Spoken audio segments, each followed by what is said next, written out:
ನನ್ನ ಹೆಸರು ಮನು. ನಾನು ಹುಟ್ಟಿ ಬೆಳೆದೆಲ್ಲ ಹಳ್ಳಿಯಲ್ಲೇ. ಆದರೆ ನಾನು ಕಾಲೇಜಿಗೆ ಎಂದು ಸಿಟಿಗೆ ಬಂದೆ. ಸಿಟಿಯ ಮಧ್ಯೆ ಆ ಜೀವನ ಹೋಗಿಕೊಂಡಿದ್ದು ನನಗೆ. ರಜದಲ್ಲಿ ಊರಿಗೆ ಹೋಗುತ್ತಿದ್ದೆ. ಈ ಸತಿ ಬೇಸಿಗೆಗೆ ನಾನು ನಮ್ಮೂರಿಗೆ ಹೋದೆ. ನಾನು ನನ್ನ ಸ್ನೇಹಿತರ ಜೊತೆ ಕಾಲ ಕಳೆದೆ, ಈಜಾಡಿದೆ. ನನಗೆ ಒಬ್ಬರು ಚಿಕ್ಕಪ್ಪ ಇದ್ದಾರೆ. ಅವರಿಗೆ ಇನ್ನೂ ಮದುವೆ ಆಗಿಲ್ಲ. ಅವರು ಜಾಸ್ತಿ ಏನೂ ಓದಿಲ್ಲ. ಅವರು ತೋಟದಲ್ಲಿ ಕೆಲಸ ಮಾಡ್ತಾರೆ. ಅಮ್ಮ ನಾನು ಮನೆಯಲ್ಲಿ ಇದ್ದಿದ್ದರಿಂದ ಮಧ್ಯಾಹ್ನ ನಿಮ್ಮ ಚಿಕ್ಕಪ್ಪನಿಗೆ ಊಟವನ್ನು ತೆಗೆದುಕೊಂಡು ಹೋಗು ಎಂದು ಕಳಿಸಿದರು. ನಾನು ಚಿಕ್ಕಪ್ಪನಿಗೆ ಊಟವನ್ನು ತೆಗೆದುಕೊಂಡು ಹೋದೆ. ಚಿಕ್ಕಪ್ಪ ಕೆಲಸ ಮಾಡ್ತಾ ಇದ್ದಾರೆ. ಅವರ ಕೈಕಾಲು ಎಲ್ಲ ಮಣ್ಣಾಗಿದೆ.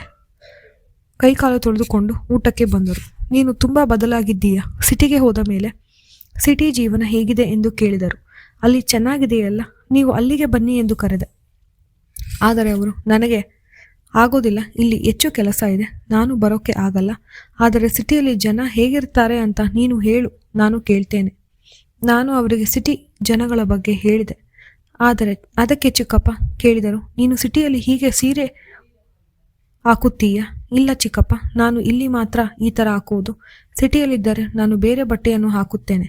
ಸರಿ, ಹಾಗಾದರೆ ನಾಳೆ ನೀನು ಬರುವಾಗ ನೀನು ಧರಿಸಿರುವ ಬಟ್ಟೆ ತೆಗೆದುಕೊಂಡು ಬಾ, ಇಲ್ಲಿ ಹಾಕಿಕೊಂಡು ತೋರಿಸು, ನನಗೆ ಖುಷಿ ಪಡುತ್ತೇನೆ. ನನಗೆ ಅವರಿಗೆ ಸಿಟಿಯಲ್ಲಿ ಹಾಕಿಕೊಂಡಿರುವ ಮಾಡರ್ನ್ ಬಟ್ಟೆಯನ್ನು ತೋರಿಸುವ ಆಸೆ. ಮರುದಿನ ನಾನು ಮತ್ತೆ ಅವರನ್ನಿಗೆ ಊಟವನ್ನು ತೆಗೆದುಕೊಂಡು ಬರುವ ನೆಪದಲ್ಲಿ ಬಟ್ಟೆಯನ್ನು ಅಮ್ಮನಿಗೆ ಕಾಣದಂತೆ ಬಚ್ಚಿಟ್ಟುಕೊಂಡು ಬಂದೆ.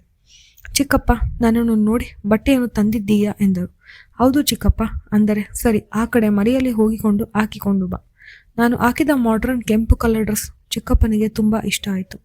ಚಿಕ್ಕಪ್ಪ ಅದನ್ನು ನೋಡಿ, ತುಂಬ ಚೆನ್ನಾಗಿ ಕಾಣ್ತಿದ್ದೀಯಾ, ನೀನೇನಾ ಅಂತ ನಮಗೆ ಅನುಮಾನ ಬರುವ ಹಾಗೆ. ಈ ಡ್ರೆಸ್ನಲ್ಲಿ ಸ್ವಲ್ಪ ಹೊತ್ತು ಹೀಗೆ ಇರು. ನಾನು ಅವರಿಗೆ ಊಟವನ್ನು ಮಾಡಿಸಿದೆ. ಆಮೇಲೆ ನಾನು ಬಟ್ಟೆಯನ್ನು ಬದಲಾಯಿಸಿ ಹೋದೆ. ಚಿಕ್ಕಪ್ಪ ನನ್ನದೇ ಧ್ಯಾನದಲ್ಲಿ ಇದ್ದರು ಅಂತ ಅನಿಸುತ್ತೆ ನನಗೆ. ಯಾಕಂದರೆ ಮತ್ತೆ ರಾತ್ರಿ ಅವರು ನನ್ನ ಹತ್ರ ಮಾತಿಗೆ ಬಂದರು. ನೋಡು, ಇವತ್ತು ಹಾಕಿಕೊಂಡು ಬಂದಿದ್ದೆ ಅಲ್ವಾ, ಅದೇ ಬಟ್ಟೆಯನ್ನು ನಾಳೆ ಹಾಕಿಕೊಂಡು ಬಾ, ಯಾರಿಗೂ ಗೊತ್ತಾಗದಂತೆ. ನಾನು ಆಯಿತು ಅಂದೆ. ಆದರೆ ಅವತ್ತಿನಿಂದ ದಿನ ಅಪ್ಪ ಮನೆಯಲ್ಲಿದ್ದರಿಂದ ನಾನು ಚಿಕ್ಕಪ್ಪನ ಹತ್ತಿರ ಹೋಗಲಿಲ್ಲ. ಅಪ್ಪ ಅಮ್ಮ ಇಬ್ಬರು ದೇವಸ್ಥಾನಕ್ಕೆ ಹೋಗಬೇಕು ಎಂದು ಹೇಳಿದರು. ಆದರೆ ನಾನು ಇಲ್ಲ, ನೀವು ಹೋಗಿ ಬನ್ನಿ, ನಾನು ಬರುವ ಹಾಗಿಲ್ಲ ಎಂದೆ. ಆದರೆ ಅವರು ನನ್ನನ್ನು ಬಿಟ್ಟು ಹೋಗುವ ಮನಸ್ಸಿಲ್ಲದಿದ್ದರು. ಅವರು ಅನಿವಾರ್ಯವಾಗಿ ಹೋಗಲೇಬೇಕಾಗಿತ್ತು. ಹೋಗುವಾಗ ಚಿಕ್ಕಪ್ಪನಿಗೆ ಹೇಳಿ ಹೋದರು. ಚಿಕ್ಕಪ್ಪ ನಾಳೆ ನೋಡಿಕೊಳ್ಳುತ್ತೇನೆ ಎಂದರು. ಇಂದು ಮನೆಯಲ್ಲಿ ನಾನು ಆ ಬಟ್ಟೆಯನ್ನು ಹಾಕಿಕೊಂಡು ತೋರಿಸುವ ಸಂದರ್ಭ ಬಂದಿತು. ಚಿಕ್ಕಪ್ಪ ಅದನ್ನು ನೋಡಿ ಅವರ ಮುಂದೆ ನನ್ನನ್ನು ಕೂಡಿಸಿಕೊಂಡು ಮನೆಯಲ್ಲಿ ಬಾಗಿಲನ್ನು ಹಾಕಿದರು.